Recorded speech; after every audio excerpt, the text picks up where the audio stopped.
안녕하세요. 법무민 평안의 윤정석 변호사입니다. 오늘은 피의자 신문조서의 증거 능력에 관해서 설명드리도록 하겠습니다.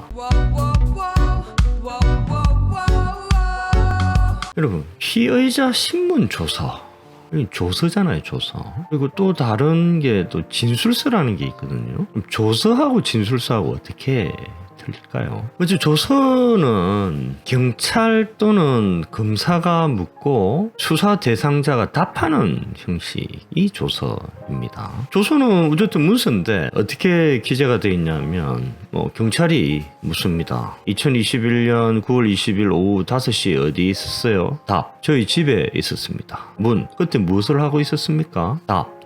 TV를 보고 있었습니다. 문. TV에서 어떠한 프로그램을 하고 있었어요? 답. 동물의 왕국이 방영되고 있었습니다. 이렇게 경찰이 묻고 수사 대상자가 답하는 형식으로 기재되는 게 조서입니다. 그럼 진술서는 뭐냐? 진술서도 역시 문서죠, 그죠? 근데 진술서에는 어떻게 기재가 되느냐 하면 진술하는 사람이 서술하는 형식입니다. 아까 예를 진술서에 기재된 예로 이렇게 보면 2021년 9월 20일 오후 5시 저는 저희 집에서 TV를 보고 있었는데 당시 동물의 왕국이 방영되고 있었습니다. 이렇게 기재가 되어 있는 거죠. 이게 진술서입니다. 즉 진술하는 사람이 서술하는 형식으로 이렇게 기재가 되어 있는 게 진술서입니다. 그러면 피의자 신문조서 그리고 진술서의 종류는 어떻게 될까요? 피의자 신문조서는 사법경찰관 작성의 피의자 신문조서 그리고 검사 작성의 피의자 신문조서 이렇게 두 가지로 나뉩니다. 여러분, 사법경찰관 작성의 피의자 신문조서 이게 뭐죠? 그냥 경찰 작성의 피의자 신문조서라 하지 않고 사법경찰관 작성의 피의자 신문조서 이렇게 호칭하는 이유가 뭘까요? 왜 그러냐면 경찰에는 여러 종류의 경찰이 있거든요. 정보경찰관, 사법경찰관 이런 여러 가지 종류의 경찰이 있는데 그 중에 사법경찰관 작성의 피의자 신문조서 사법경찰관 작성의 피해자 신문조서인 겁니다. 그리고 진술서는 역시 두 가지 종류가 있습니다. 경찰 단계 피해자 작성 진술서, 검찰 단계 피해자 작성 진술서 이 두 가지가 있습니다. 그러면 피해자 신문조서하고 피해자 작성의 진술서가 증거 법칙이 틀리냐? 동일합니다. 그러니까 앞으로는 피해자 신문조서로 통일해서 증거 능력에 관해서 설명을 드리도록 하겠습니다. 피해자 신문조서의 증거 능력을 살펴보기 위해서는 피해자 신문 방식에 대해서 먼저 간단히 설명을 드려야 될 것 같습니다. 경찰 단계를 예로 들어서 설명을 드리겠습니다. 피해자 신문 방식 및 절차는 크게 7절차로 나뉘는데요. 첫 번째는 피해자가 경찰한테 간다. 그럼 경찰이 피의 사실의 요지를 고지를 해야 됩니다. 예를 들어서 당신은 2021년 9월 20일 오후 5시경 피해자의 집에 침입해서 피해자의 금고에 보관된 현금 1,000만 원을 절취하였다는 사실로 조사를 받게 됩니다. 이렇게 피의 사실의 요지를 고지를 해야 됩니다. 그리고 두 번째 수사 절차는 진술 거부권 및 변호인 조력권을 고지를 하게 되어 있습니다. 여기 기재된 것이 피의자 신문조서의 일부인데요. 경찰이 어떻게 고지를 하냐면 첫 번째, 기한은 일체의 진술을 하지 아니하거나 개개의 질문에 대해서 진술을 하지 아니할 수 있습니다. 자, 이게 진술 거부권 고지죠, 그죠? 진술 거부는 처음부터 나 진술 거부하겠습니다 이렇게 할 수도 있다라는 거죠. 아니면 쭉 진술하다가 이거는 진술 못하겠어 이렇게 진술 거부할 수도 있다는 겁니다. 그리고 경찰이 또 고지를 합니다. 기아가 진술을 하지 아니하더라도 불이익을 받지 아니합니다. 이렇게 고지를 해야 됩니다. 이게 사실이니까요. 진술 거부권이라는 거는 피의자의 권리인데 피의자가 자기 권리를 행사한다 해가지고 불이익을 받으면 안 되겠죠. 그리고 경찰이 계속 고지를 합니다. 기아가 진술을 거부할 권리를 포기하고 행한 진술은 법정에서 유죄의 증거로 사용될 수 있습니다. 이렇게 고지를 하고, 네 번째는 기아가 신문을 받을 때는 변호인을 참여하게 하는 등 변호인의 조력을 받을 수 있습니다. 이렇게 고지하게 됩니다. 출석했을 때 변호인을 대동하지 않았어요. 그런데 경찰이 기아가 신문을 받을 때는 변호인을 참여하게 하는 등 변호인의 조력을 받을 수 있습니다. 이렇게 고지를 하고 여기 듣고 보니까 변호인이 있어야 되겠어. 그렇게 판단을 하면 경찰에게 근데 오늘 변호인 대동을 안 했는데 변호인 선임해서 나중에 조사를 받고 싶습니다. 이렇게 말을 하면 됩니다. 그러면 경찰은 어떻게 해야 되느냐? 조사를 미뤄야 돼요. 변호사 선임해서 변호인 대동해서 올 때까지. 근데 그것을 무한정 미룰 수 있는 것은 아니고 적절한 시간을 줘야 됩니다. 뭐 예를 들면 2주 그 정도 시간을 줘야 되는 거죠. 근데 경찰이나 검사는 일반적으로 당의 피의자를 조사하기 위해서 시간을 비워놨잖아요. 그죠? 그리고 그 사건 처리 시한이 있기 때문에 피의자에게 그렇게 말을 많이 합니다. 그냥 이거 뭐 크게 뭐 중한 사건도 아닌데 그냥 조사 받으시죠. 이렇게 권유를 하는 경우가 있는데 그렇게 권유를 하더라도 변호인 조력을 받고 싶으면 아닙니다. 저는 변호인 조력을 받고 싶습니다. 이렇게 이야기를 해야 되고 그럼에도 불구하고 경찰이나 검사가 조사를 강행하면 미흡한 수사가 되어버립니다. 그래서 그렇게 작성된 피의자 신문조서는 당연히 증거 능력이 없게 되겠죠. 자, 밑부분을 보면 피의자는 위와 같은 권리들이 있음을 고지받았느냐요? 이렇게 질문을 하게 돼 있고 네 이렇게 적고 피의자는 진술 거부권을 행사할 것인가요? 여기에 뭐 예 또는 아니요라고 적을 수 있고 피해자는 변호인의 조력을 받을 권리를 행사할 것인가요? 여기에 네 또는 아니요 라고 적을 수 있습니다.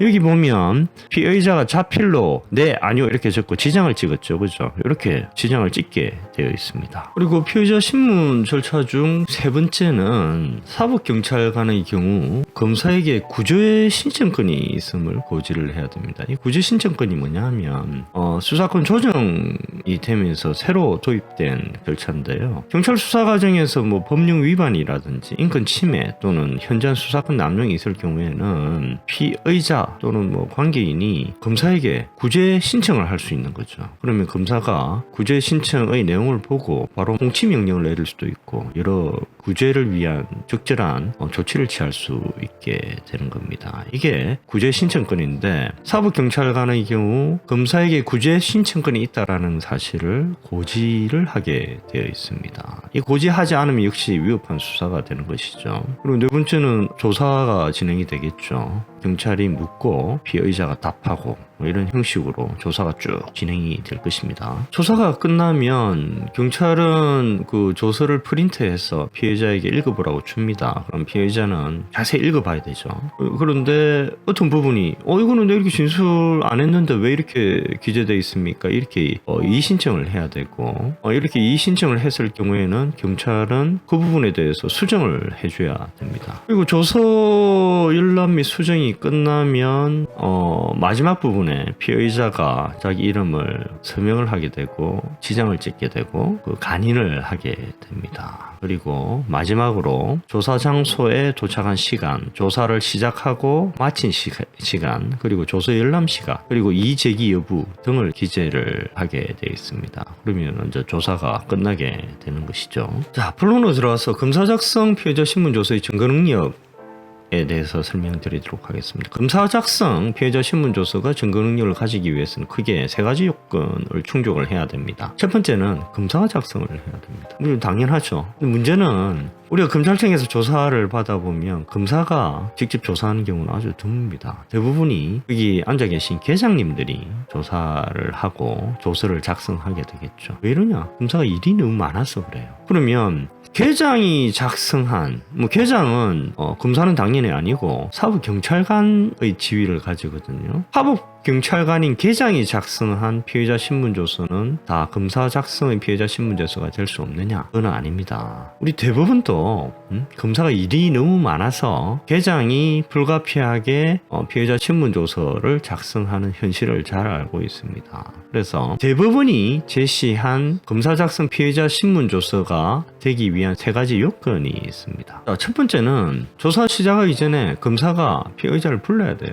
그래서 피의 사실의 핵심적인 사항에 관해서 신문을 해야 됩니다. 두 번째는 계장이 쭉 조사를 하지 않습니까? 그 전 과정을 검사가 옆에서 지켜보면서 인권 침해 여지가 있는지 등을 관찰을 해야 됩니다. 그리고 세 번째는 계장이 피의자 신문조서의 초안을 작성을 해서 검사에게 인계를 하면 검사는 그중 핵심적인 사항을 신문을 하고 피의자의 답변이 제대로 조서에 기재되어 있는지를 확인을 해야 됩니다. 이 세 가지 요건 중 한 개라도 충족을 하지 않으면 그것은 검사 작성의 피의자 신문조서가 아니고 사법경찰관 작성의 피의자 신문조서가 되어버리는 겁니다. 이 세 가지 요건을 충족하였으면 당연히 검사가 입증을 해야 되고, 검사가 입증에 실패를 하면 그것은 검사 작성의 피의자 신문조서가 아니고 사법경찰관 작성의 피의자 신문조서가 되어버리기 때문에 피고인이 재판에서 내용 부인을 해버리면 증거 능력이 없게 되어버립니다. 그리고 검사 작성의 피의자 신문조서가 증거 능력을 가지기 위한 두 번째 요건은 적법한 절차 방식에 의해서 조서가 작성이 돼야 됩니다. 아까 제가 말씀드린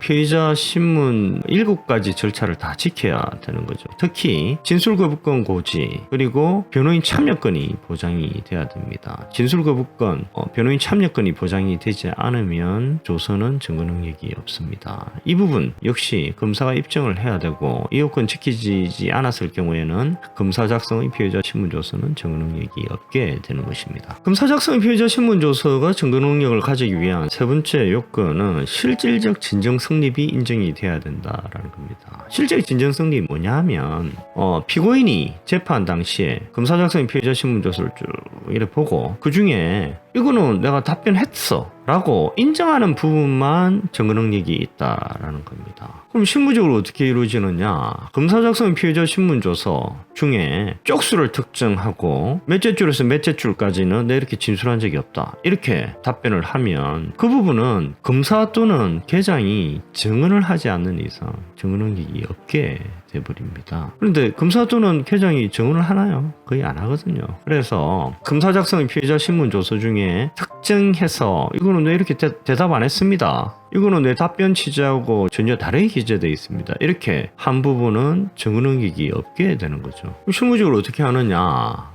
피고인 또는 변호인이 조서를 특정을 합니다. 예를 들면 조서 3쪽 위에서 4번째 줄에서 6번째 줄, 그리고 조서 4쪽 위에서 5번째 줄에서 8번째 줄, 그 부분 이렇게 내가 진술을 한 적이 없습니다, 나머지는 그렇게 진술한 거 맞습니다, 이렇게 특정을 하면 이렇게 특정된 부분은 증거 능력이 없기 때문에 판사는 이렇게 특정된 부분을 판단해서 배제시켜 버려야 되는 거예요. 아예 이런 진술이 없었다 라고 전제하고 판단을 해야 되는 겁니다. 당연히 판결문에도 절대로 그 부분 나타나서는 안 되는 거죠. 이렇게 검사 작성 피의자 신문조서의 증거 능력에 대한 그 형사소송법의 취지에 부합하려면 검사는 검사 작성 피의자 신문조서 중 실질적 진정 성립이 인정 안 된 부분은 삭제하고 법원에 제출을 해야 되거든요. 그런데 그렇게 하지 않습니다. 검사 작성 피의자 신문조서 전체를 그냥 법원에 제출해 버리고 판사는 그러면 실제 진정 성립이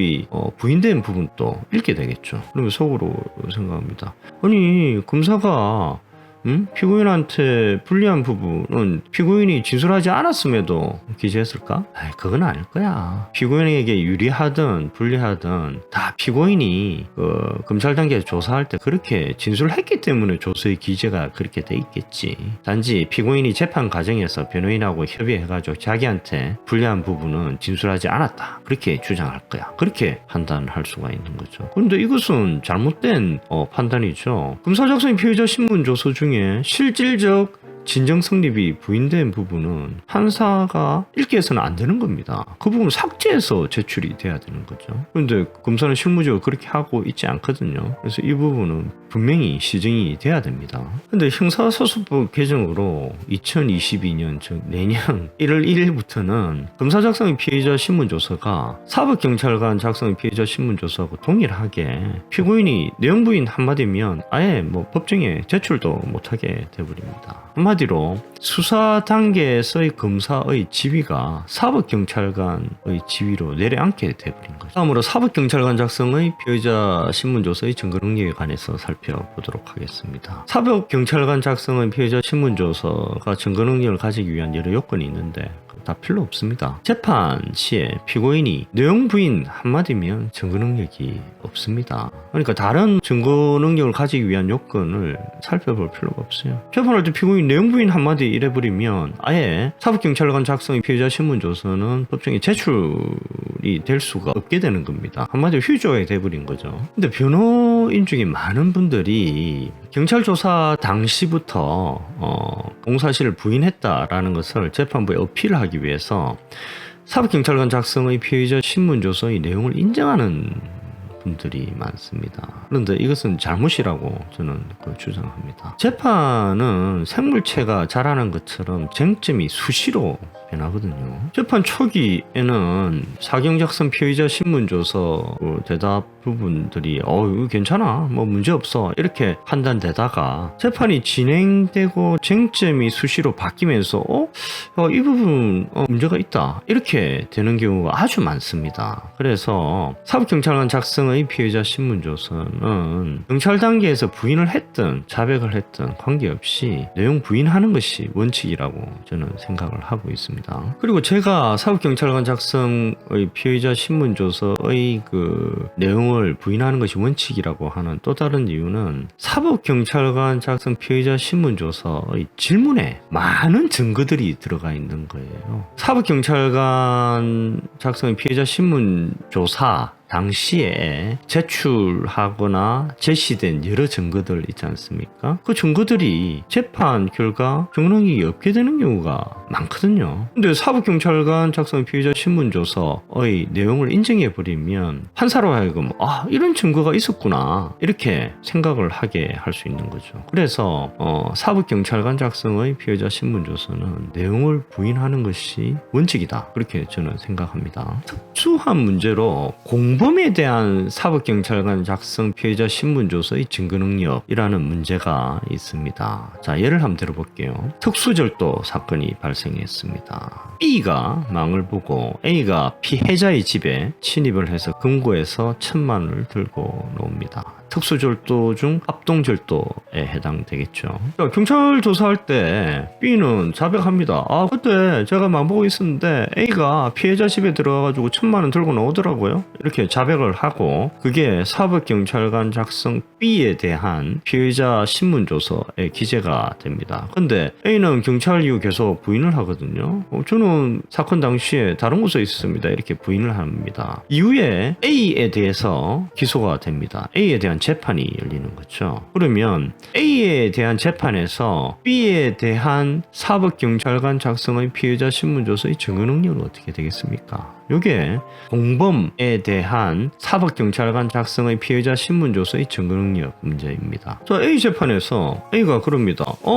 B에 대한 사법경찰관 작성 피해자 신문조서 내용 인정 못해 이렇게 하면 B에 대한 사법경찰관 작성의 피해자 신문조서는 증거능력이 아예 없어져 버립니다. 법정에 제출할 수 없게 되는 거죠. 그래서 재판에서 A가 나는 그때 다른 곳에 있어서 B하고 같이 피해자 현금 1,000만 원 안 훔쳤어요 이렇게 주장을 하면 검사는 B를 증인으로 신청하게 되겠죠. 그래서 검사는 B에 대해서 증인신문을 하게 될 것입니다. 그럼 검사는 이제 B에 대해서 증인신문 시에 사법경찰관 작성의 피해자 신문조서를 제시할 수 있느냐? 못합니다.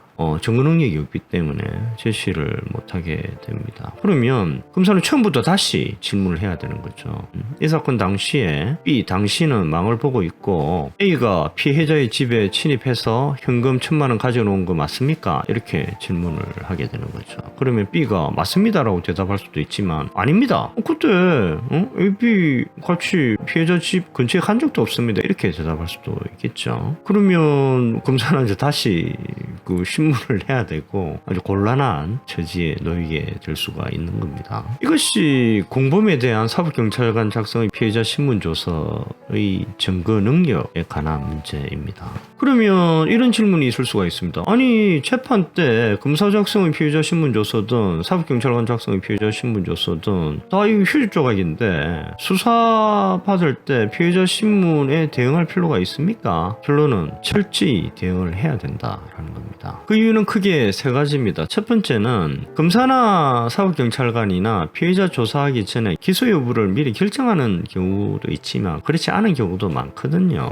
그래서 검사나 사법경찰관이나 피해자 신문을 근거로 혐의 여부를 결정을 하는데 피해자 신문 시 전혀 대응을 하지 않거나 준비가 안 돼 있으면 잘못 진술할 수가 있는 것이죠. 그러면 혐의 없음 결정이 날 사안이 기소가 될 수도 있는 것이죠. 두 번째 이유는 결재하는 사람은 피해자를 직접 신문하는 것이 아니라는 겁니다. 검사나 사법경찰관이나 자기 혼자 결정하는 게 아니거든요. 이 결재자가 궁극적으로 결정을 하게 되어 있습니다. 그런데 그 결재자는 피해자를 직접 신문하는 게 아니거든요. 그러면 검사 또는 사법경찰관의 상신한 결정 내용이 맞는지는 피해자 신문조서를 보고 결정을 하는 겁니다. 그래서 피해자 신문조서가 잘 작성될 필요가 있다는 것이죠. 그리고 세 번째 이유는 구속 단계입니다. 구속은 기소, 즉 재판 이전의 단계지 않습니까? 구속 단계에서는 판사는 구속 여부 판단할 때 주요하게 피해자 신문조서를 판단의 근거로 봅니다. 피해자 신문조서를 유심히 보게 되어 있거든요. 그런데 피해자 신문조서가 잘못 작성이 되어 있다. 그러면 구속 안 될 사람이 구속이 될 수도 있는 것이죠. 그래서 결론적으로